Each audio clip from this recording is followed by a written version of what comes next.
तथा प्राज या तत्वानुसार स्वराज्यातही प्रत्येक निर्णय प्रत्येक महिला सहभागांचा प्रसार झाला. कुटुंब संस्कार. महाराजांनी कुटुंब प्रमुख या नात्याने आपली पती म्हणून, पिता म्हणून, सासरा म्हणून जबाबदारी अत्यंत काळजीपूर्वक निभावली. महाराजांचे एकूण 8 विवाह झाले होते. मुळात तर हे सर्वच विवाह राजकीय तडजोडीतच होते.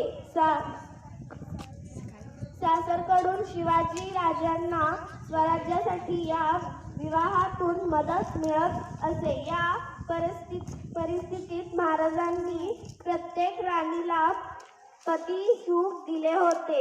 सर्व राण्यांमधील संबंध स्वतीऐवजी बहिणीसारखे होते. आज महाराजांच्या संसारिक जीवनाबाबत पुढे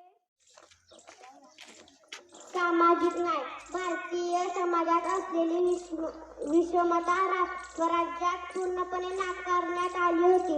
त्यासाठी महाराजांनी आधीच नाकारलेल्या स्त्रीशूद्र समाज घटकांचा सर्वोच्च अधिकार दिले. त्यांना इनामे दिली. मुलकी वा लष्करी सेवेत शिपाई पदापासून वजनदार किल्लेदार पदे दिली.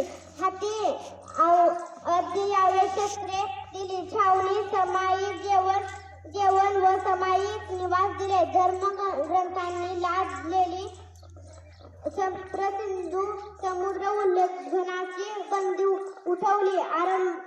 आरमारात महत्वाच्या जागा घेऊन समुद्रातील युद्धे जिंकली. तीर कमठ्यापासून ते तोफापर्यंत शस्त्रास्त्रे वापरण्यास दिले होते. किल्ले रायगडावर हिरकणी या मातेच्या नावाने बुरुज उभा केला. समता, न्याय, स्वातंत्र्य, समानता, बंधुता स्थापित केली. युरोपियन इतिहासकार व चरित्रकार छत्रपती शिवाजी महाराज सामाजिक विषमता निर्मूलनाचे महानायक म्हटलेले आहे. भारतासारख्या जातीप्रधान समाजात राज्याच्या राजवटीत सर्व धर्म